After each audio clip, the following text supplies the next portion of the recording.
going to have you guys introduce yourself to the group, and then he's going to do your questions. Well, I can start, Leilani. Yeah, good. Go ahead, Tony. I'm Tony Zeikle. I'm the proud Senior Vice President of Revenue for Lightspeed Technologies. Been part of the Lightspeed team for 14 years now, so it's been a great run. All right. So also, Craig, why don't you introduce yourself? And I think you're sharing I thought you might like my screen capture here. So I can get an award for paying attention to earlier sessions. So I'm Craig Justice, and I'm with HoverCam and eGlass. And I'll leave it at that. And you're standing behind an eGlass. I'm actually standing behind an eGlass. Which is awesome, and I want you to talk more about that. But I think we're waiting on Doug being able to figure out how to unmute himself. And if he doesn't, I'll just run this one and he can run the next one. Yeah. Okay. Yeah. So, and then we're also waiting for Dr. Shippee. So, okay. So my first question for the two of you, because you both introduced yourself, is essentially what's new with your products and services, and tell us, kind of about your company and what you do, that kind of thing. Take over the screen. Yeah. Craig, hey, Tony, you want to go first? Yeah. Either way, Craig, you can start. I'll go next. Okay. All right. Well, that's good because we complement each other, very, very well. Because we do a lot more in the video space, and Lightspeed is awesome in the audio space.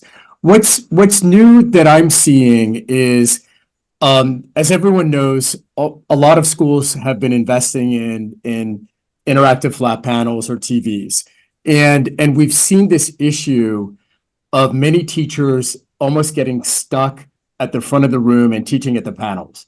So what's new for us and what we're seeing is for districts to, find ways to give teachers that ability to go anywhere in the room. Audio is a very important part of that. And what we do at HoverCam is we trying to make teachers more mobile. So when you ask districts, what are you doing to unleash teachers? A lot of them will say, well, we'll give them a wireless mouse, and a wireless keyboard. And that's a good start. But we think there are a lot of other technologies, that are out there, to make teachers more mobile. For example, wireless document cameras, that's one thing. The other thing that we're seeing is terrific advances in wireless technology. So, for example, with a lot of our products, they're wireless without using the Wi-Fi network. They're not on the network. They do not interfere with the network, and that just makes it a lot easier for teachers. So again, we're seeing this trend of trying to make teachers more mobile in the classroom. Why don't I go ahead and stop there and pass the baton? Yeah, thank you for that. And I think I'm going to pass it back to Doug. Doug, you can go on video. And then Micah, since you just joined us, why don't you introduce yourself, and then we're going to go around the horn and say, kind of ask you the question again, which is basically what's new and interesting. Sure, just one moment. I'm adjusting my camera. Can you hear me okay?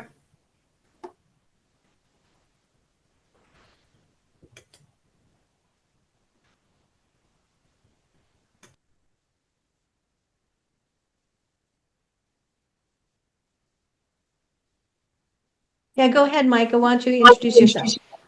Yep, just checking my audio. How's my sound? It's great. Wonderful. Hi, my name is Micah Shippee. I'm the Director of Education Technology Consulting and Solutions with Samsung, specifically in the Samsung Display Division. Our primary product lineup involves the interactive front of classroom technology. My background is 22 years of teaching middle school, served as a college professor and an author in the ed tech space as well, focusing on the adoption process with technology, thinking a lot about the pedagogy that goes behind good practice. So hearing Craig make comments about being unbound or untethered from the classroom really resonates. Those are the same conversations we have. We want to ensure that our technologies amplify good practice, because we know that technology is an amplifier, and that's not always a good amplifier. Awesome. Thank you, Micah. Okay, good. So Craig, I think you, by the way, this is Doug. I'm back on. Greg, is there anything else you wanted to say about that first question that Lonnie asked? No, I'll go ahead and add some more later. Okay, cool. Tony, what's new with your products and services? Well, as Craig mentioned, we've been a leader in instructional audio where we put a microphone on a teacher and we provide a low volume, highly intelligible speaker throughout the classroom so that all students, no matter where they are in the classroom, can hear the instruction from the teacher so that they can hear their peers as their peers are presenting and sharing, and also from a media standpoint to make sure that anything that's going through from a visual standpoint is heard as well. Hearing is the primary channel by which students learn, and that can be true whether they're in the classroom, whether they're on their device, or any other way. Even as we're presenting here together and listening to each other, audio is a key component of that, as we clearly know. In terms of how we're continuing to evolve our technology and how we see technology evolving in this space, it's really in a couple different areas. One is from a teaching and learning standpoint, how do we continue to give voice to students in the learning environment? How do we allow them to share in front of their peers? How do we show evidence of their learning? That's one of the most important things we see just in the learning platform. And then just from a overall school standpoint, obviously we saw it in Leilani's reports that safety and security is such a key component. And so for us, what does that mean? There's so many states. In fact, Texas just recently passed legislation as well around Alyssa's law and making sure that there can be a silent panic button that's available for teachers in the classroom. So we are continuing to evolve our technology to be able to support that. We're doing it in the way that we are integrating with other companies and other technologies. We're integrating with paging and intercom, safety and security components to be able to meet that requirement. One of the things that I think that is really important for ed tech companies and technology companies in general is to look at the solutions that they're offering and also the solutions that others in the industry are offering, and how can we work together for the good of school districts and the good for educators and the good for teachers, to make teachers more effective, to make teachers continue to stay focused on what we want them focused on, which is improving student learning and advancing student learning, understanding where students are. And that safety and security component, if we can make it very simple for them, very easy to use, and if we can improve the overall communication in a school. One of the things that we're doing with our most recent offerings that we just launched at FETC last week is a network solution that will integrate obviously with paging and intercom, but also even with the school's phone system. And how do we make it very easy for teachers to be able to communicate with the office? How do we make it easier for teachers to communicate across a school campus with various individuals, not making it difficult, but using the leverage of what they have around their neck, which is a microphone, and being able to strategically have buttons so that they can communicate across that campus. So we're looking and continuing to develop our technologies around ways that we can make that happen. Awesome. Thank you, Tony. Micah, what's new with your products and services over there? Well, we've been really thinking hard about front of classroom technology and how, again, it can amplify really good practice. And so some of the things that we've been paying most attention to is casting and broadcasting technology. So where a student has devices in the room, they might create something where we're giving them a voice, as Tony said, and we want the entire room to be able to see that. So we might cast from a perhaps Chromebook to our interactive display, but we also want every child to feel like they have a front row seat. So we can turn that around and broadcast back to everyone in the room. So that casting and broadcasting, I believe, is a really powerful technology that, in my opinion, I think is the future. Casting and broadcasting, where the brains lives, perhaps, is something else. We're also really paying a lot of attention to safety and security and the ability of our digital signage to send out security alert messaging very quickly and efficiently from a central management system. So that's something that we know schools are very attentive to, appropriately so. We need to protect our children. They're our number one most important thing on the planet. And finally, one thing that we're also talking a lot about is the role of AI and how AI will cause a shift in teaching and learning. One of the important aspects that I've been spending a lot of time exploring is AI and how it will inform pedagogical shifts. So where a classroom teacher may spend time with a summative assessment, a test, an essay, something like that, that would be a take-home or a one-shot deal, I think we're going to see a real spike in what we already know is good practice, and that's informative assessment, where we're checking in the moment to see how students are doing in the process, which one might argue is more important than the product. And so we have a lot of tools that allow for that instant, quick, formative assessment check baked right into our interactive software. Awesome. Awesome. Yeah, Lonnie talked a lot. I don't know if you were there this morning for the market briefing, but she talked a lot about our hybrid logistics project and the spatial temporal AI, which I think she probably told you a little bit about. So it seems like everything is kind of, headed in that direction to one degree or another. Yeah, we believe that you have to be attentive to that. As I would argue, a lifelong teacher, I think a couple decades qualifies me to say that. I have always been attentive to technology and how it can best serve my students. And I have to, understand myself as an instructor and how for me to adopt a technology, I have to see value. And so with the spike in ChatGPT, people are now like, okay, it's everywhere. The average person can describe to you a little bit about what AI does. That increases its impact on our everyday lives and that of our children, and therefore demands our attention to how do we serve this population in a way that benefits them in preparation for their future. Cool. Awesome. Okay, good. So let's go on to our second question, because we at Learning Council have been really heavily editorializing the need for classrooms to be highly experimental as a way to attract and retain students. And as we all know, being out there, the attrition of students is occurring. So what are you all seeing from your company, and what are the needs that you need to fulfill in order to accomplish that with the kids and in the classroom? Craig, why don't you start? You're muted, Craig. One of the things I could address is what you're seeing right here as far as experiences. This is almost like a modern whiteboard or a modern overhead projector. And what I'm not doing is turning my back to right on the class. And it's very interesting as we go around the country and show this. I've had tech directors tell me, and others, they say, gosh, I wish I had this when I was in school, because I was a kid who never paid attention. And having this glass and being able to bring in all kinds of digital content, and then having the students use the glass hands-on to record their own videos for their own projects. I mean, it's hands-on creation, and that's really where the learning takes place. And so that's something that we've personally been, pretty excited about. And the other things that we're trying to do is I talked about kind of our not Wi-Fi technologies, things even like the document camera, which is now, it's wireless, it's not on the network, and being able to, let's say, put this on a group of students' desk so that they can go ahead and share their work and cast it out to the Samsung screens, for everybody to see. When kids start playing with these things and you see their smiles and how interested they are, that's what kind of keeps me going. So yeah, we're definitely seeing a lot more tools, to get kids involved, STEAM tools, hands-on. It's a really big deal. Awesome.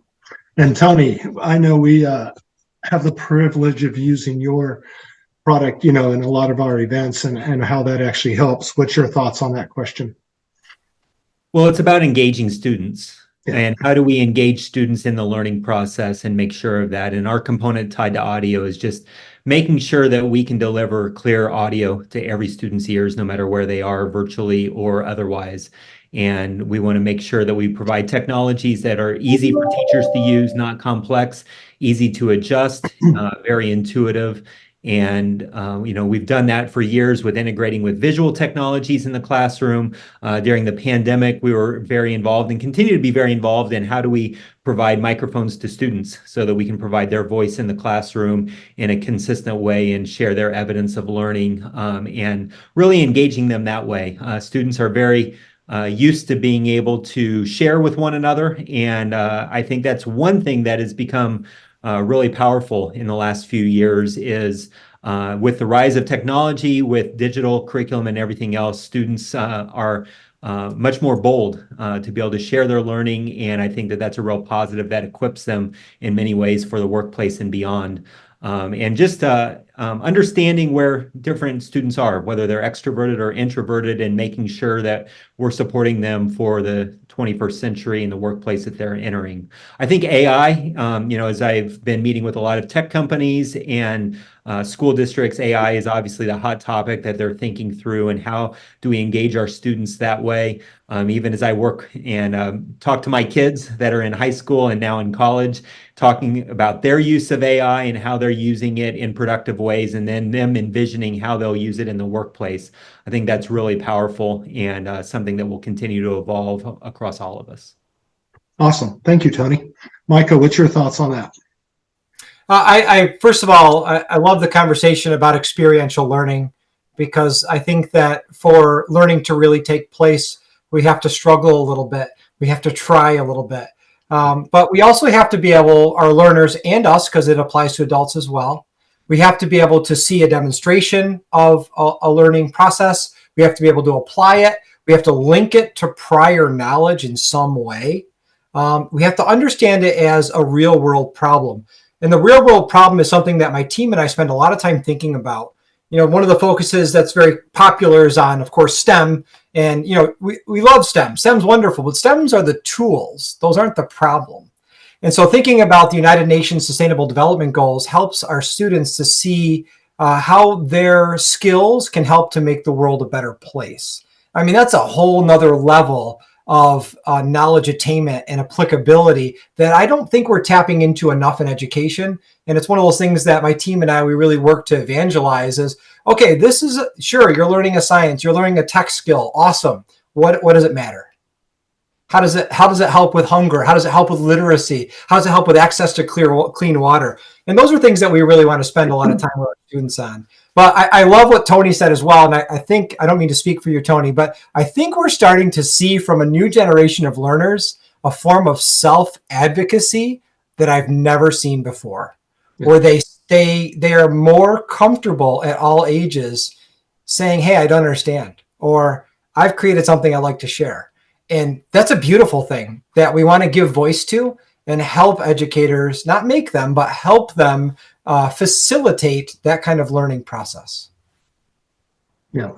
Tony, anything you want to say on Micah's comments?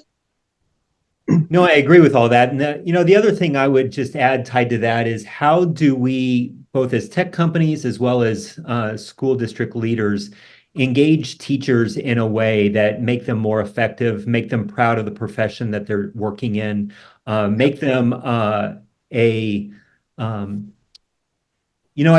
I even think of this in our own company, and in schools it's true as well. We so often look to the past, and it's like the good old days and how things used to be. But the reality is the present is the way it is now, and the future is going to be different as well. We're never going to have the days that we used to have, but it doesn't mean we can't make things better. And I think as we move towards the teaching profession, how do we work to make the teaching profession so attractive, so valuable, and how do we provide them the tools that they need so that they can teach in a way that's never been taught before? Because students have access to things that they never had access to before, but it doesn't mean that the role of the teacher is any less important. It's just different than what it used to be. And let's evolve that profession in a really powerful way. Yeah, and I think it's even become more important now because there are so many options for the kids, right? They become so dispersed. They have this, they have that, they have their head in their phones. They're all over the place. And the teacher's ability to really okay, guys, we're headed in this direction. It's changed completely.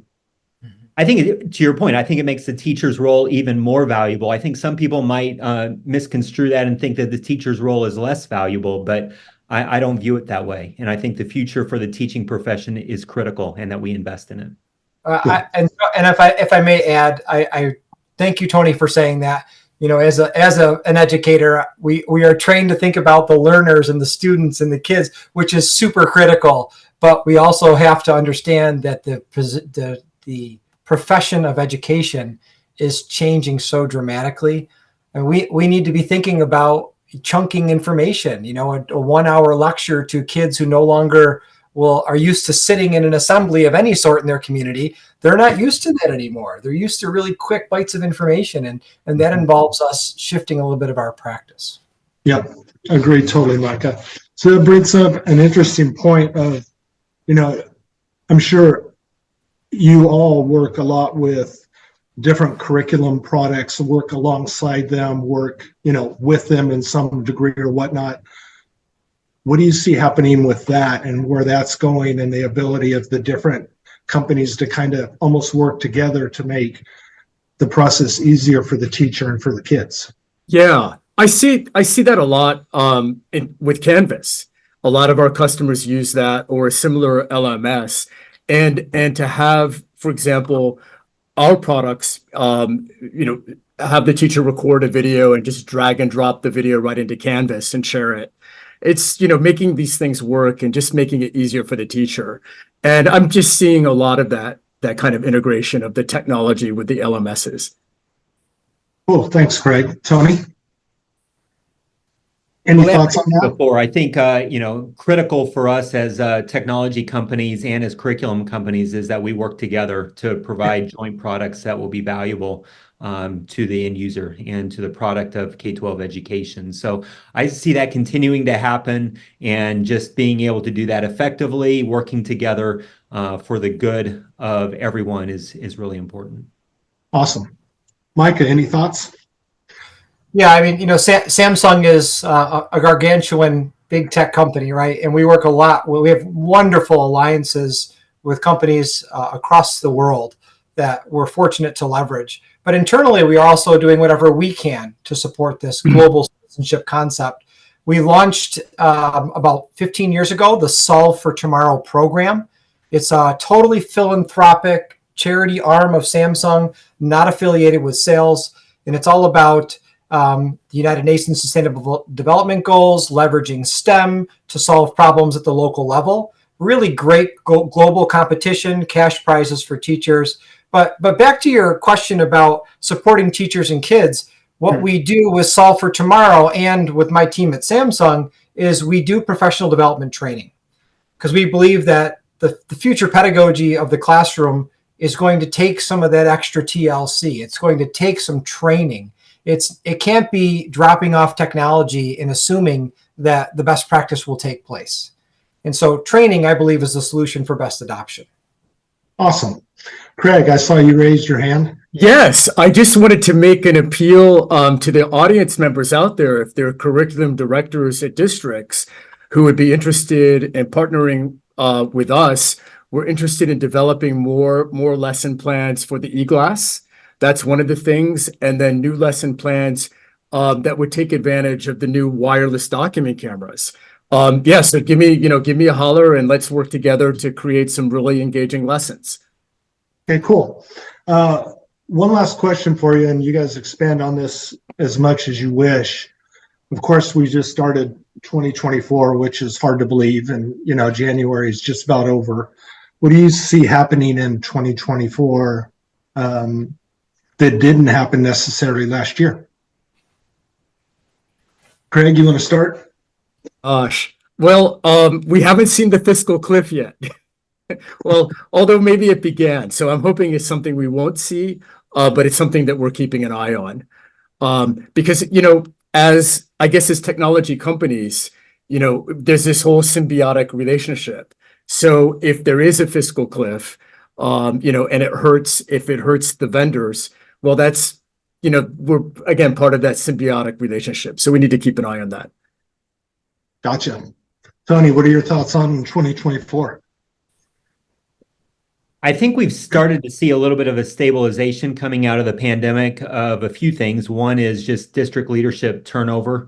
So hopefully we can stabilize that. I was thrilled to see some of the district leaders on before that have had relationships in their districts for 10 plus years. That is much more the exception of the rule than the norm. So seeing leaders being able to continue to grow in their area and to actually make a mark on their vision is, I think, really critical. And I hope that we see more of that heading into this year. And also even just investment, as I mentioned before, in the teaching profession and how do we continue to work alongside our higher ed partners? How do we continue to work with professional development to make sure teachers are equipped, feel confident, feel comfortable, feel valued in the role that they're in, so that they can be serving our students for many years to come. Awesome. Micah, what are your thoughts? 2024. 2024, so many. At FETC, I was so happy to talk to colleagues who said it felt like we're back to normal, whatever normal is, right? After COVID. You know, I taught through COVID. I taught the year after COVID. And let me tell you, that was nothing like whatever normal is. So it was so encouraged to hear that. I'm optimistic about the economy. I'm optimistic about what I'm seeing with schools investing with meaningful technology in the classroom. And we are also paying attention to schools have a heightened concern for safety and security, appropriately so, both of facilities and helping create a safe physical environment, but also of student data. And so we know that looking at 2024, when we talk about things like AI, student data is a major part of that story. We want children to be safe, to make mistakes in their learning process, and for that not to become public knowledge, but also for the information that they're using in the classroom to increase their understanding of in the content areas. We want that to be safe and secure information from trusted sources, not just scraping the internet for whatever's out there. Awesome. Lonnie, you have any questions for these guys?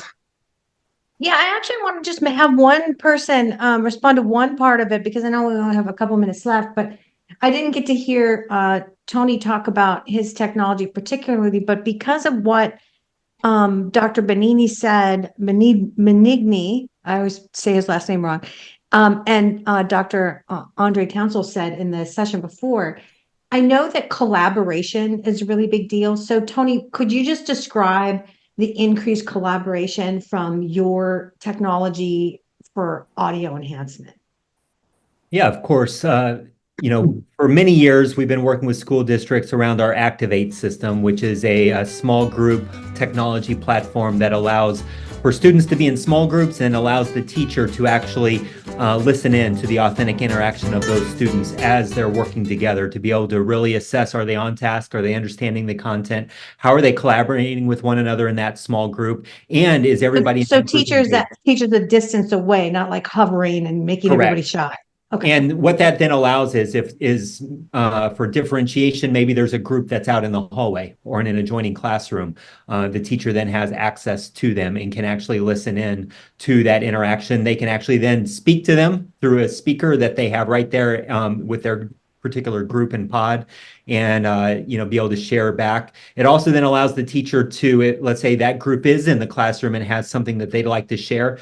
They can actually have that group then share in the full class speaker and be amplified for their peers to be able to hear it. So we're doing a lot when it comes to that. And I think another thing that we're evolving our technology, and we actually just launched our Cascadia solution at FETC over this past month, and it's now on our website as well, is a network connected instructional audio solution that allows it to be connected to paging and intercom for safety and security and emergency notification purposes, that silent alarm, as I mentioned, but also then it allows for integration with phone system. And I think just having the teacher being able to quickly interact with the office or others, I think we'll continue to see that evolve as students are maybe in different parts of the school campus, doing different things, learning in different ways based upon what their needs are, and just making sure from a staffing standpoint, everybody's on the same page in terms of where students are moving and just the logistics of that.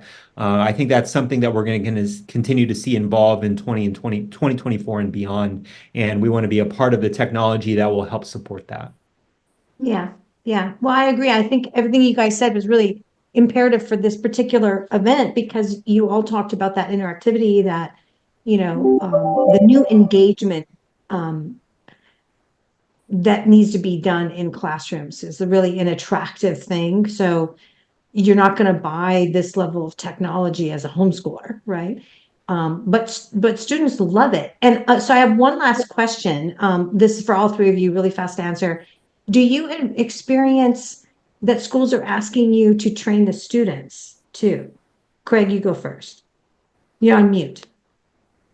I think on some of our products, we begin to have that, but really we're still, I think overall, if we think nationwide, the districts are getting the technology, but if they don't get a PD package to go with it, or if the vendors are not able to provide PD, it doesn't work, as well as it should. So, I mean, gosh, teacher training super important. We're still not doing that, but I could foresee, maybe doing some student training.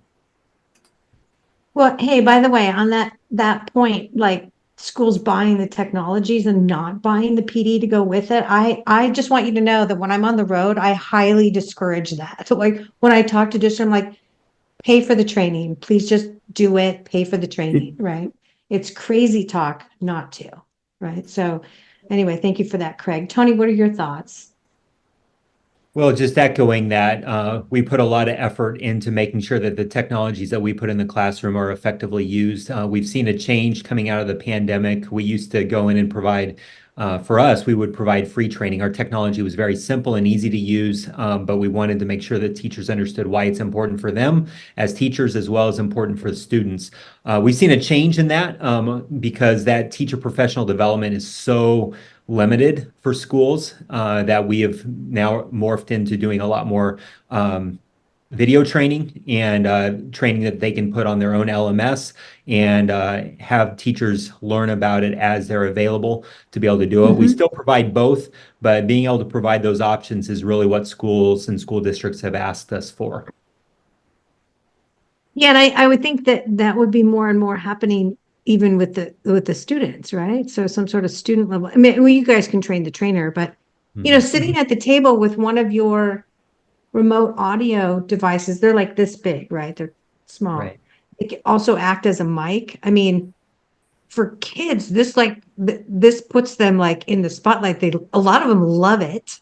It's almost like being a little rock star holding that, right? It's completely awesome. Then the teachers can put it around their neck with a magnet, right? Like the hangs on a lanyard. But it's a way to be there and know you're heard in a totally different order of magnitude than the old fashioned classroom. So yeah, I would think training would be cool. Okay, so thank you for that, Tony. Micah. Yeah, I dropped in the chat. We do a lot of professional development. Of course, we have included professional development with our interactive boards. Actually, I refer to that as training. I do think there's a difference between training and professional development. Training is how it works. Professional development is about enhancing your shifting instructional practice. We do training on our devices, and it's really interesting you raised the question. We had one school in Kansas reach out and say, hey, you've got this content management system that's used to broadcast messaging around a school. We want to train our AV club how to do this. Do you have someone who can train the kids? And for us, that's a new use case. It's fantastic. As a former morning news advisor at my school, I just couldn't help it. I thought it was the greatest thing ever. So yeah, we pivoted and we offered that kind of training because you're right. That's super important for the kids. We'll do design thinking training that is meant to focus on teachers so they can scale it down to the students. But, Dee Lanier, one of my education coaches, he's done plenty of design thinking training for the students as well to help them through that process of solving world problems at the local level. Yeah, I would think this is going to happen more and more because I think there actually even should be a push for students to be trained to use, interactive boards. In order to work out things more, not just as individuals, but with small groups.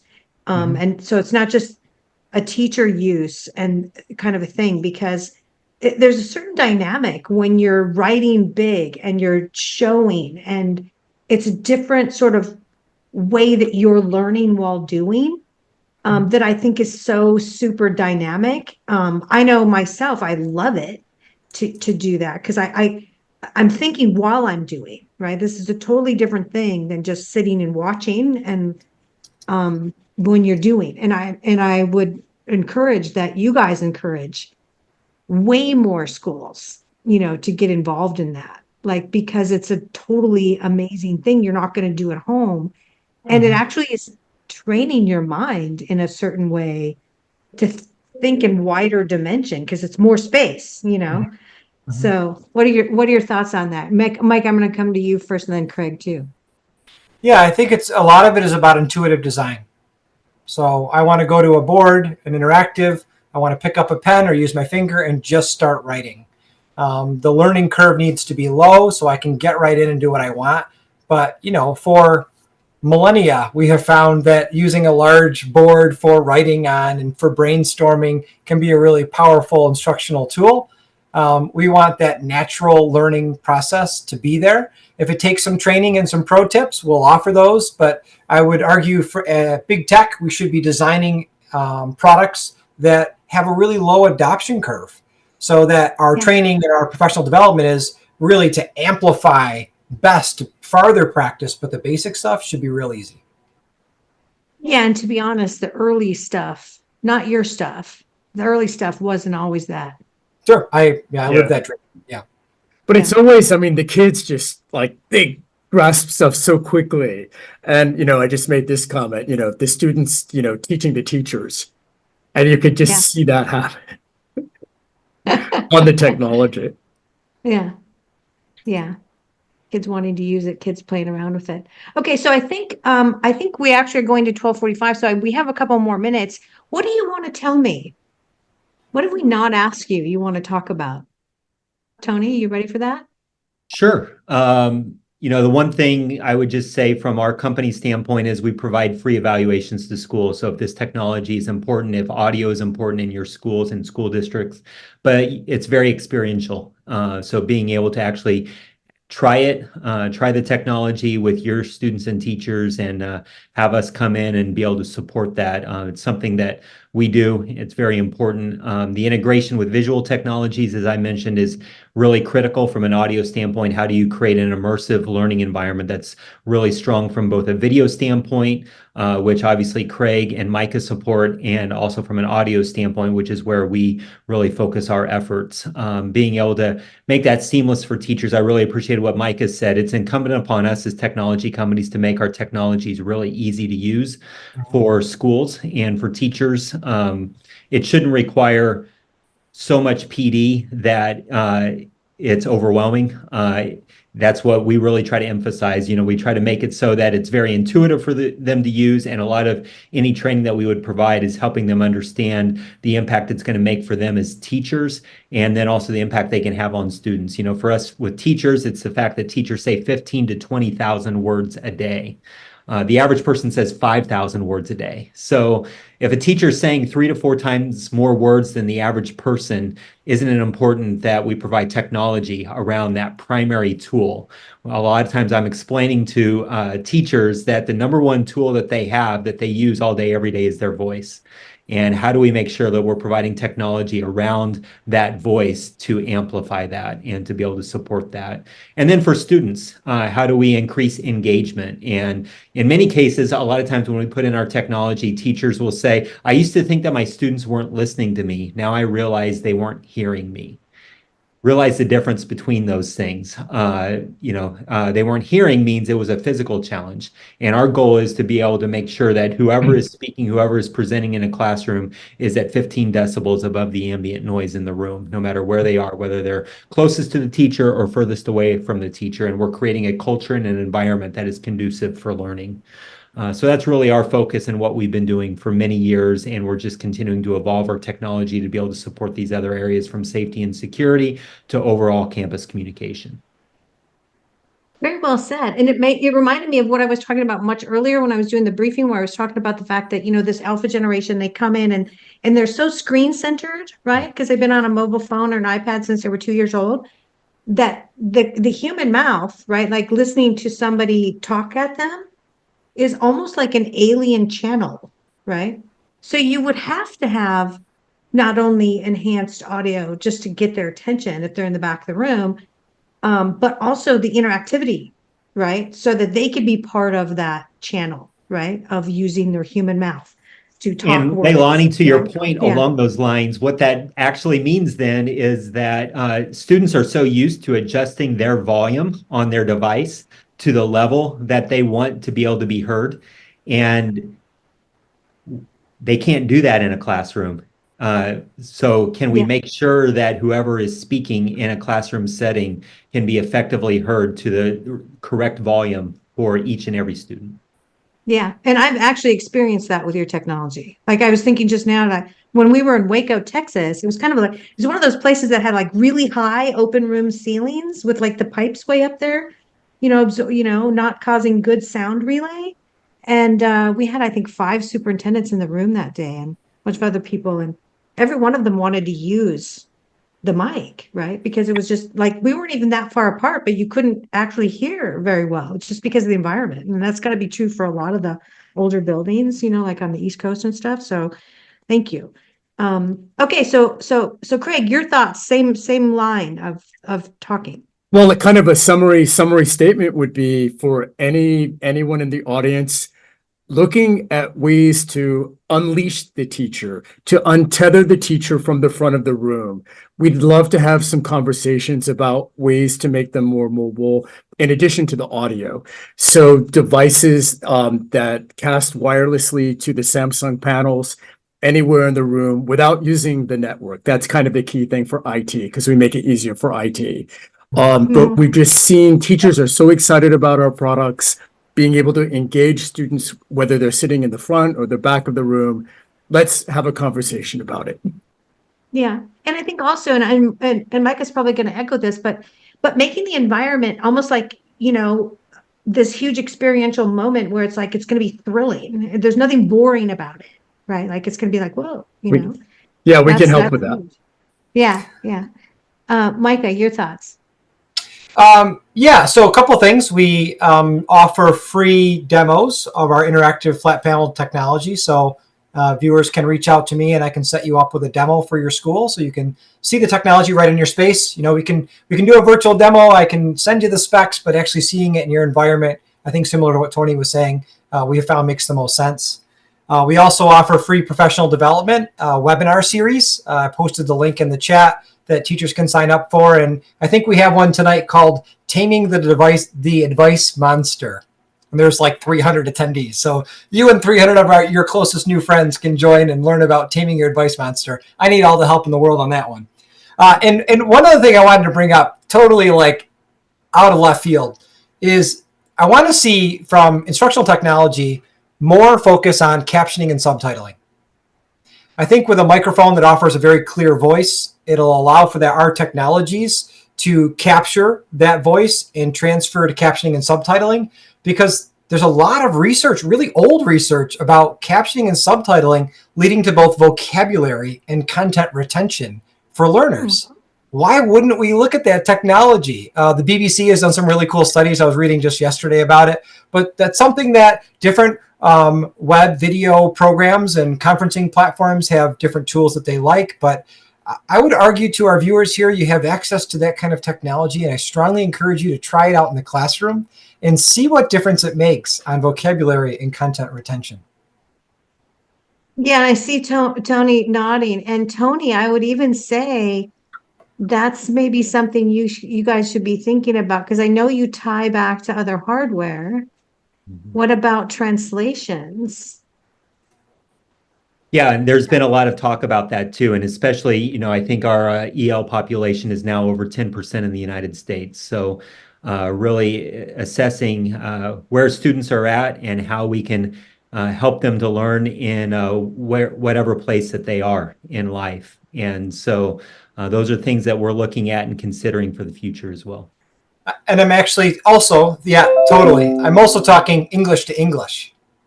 Yes. I'm talking about a history class in English and the students who are English learners understanding the content better. It's really kind of mind-blowing to think that way. Well, yeah, we all know that there's learners that learn better, like reading versus audio. We all know this. Okay, so we're at time. I want to thank all three of you gentlemen so much for sharing with us kind of what's happening in your scene and what you think is coming. It was very instructional. So thank you very much for being with us today. Thank you, Leilani. Thank you. Okay, bye for now.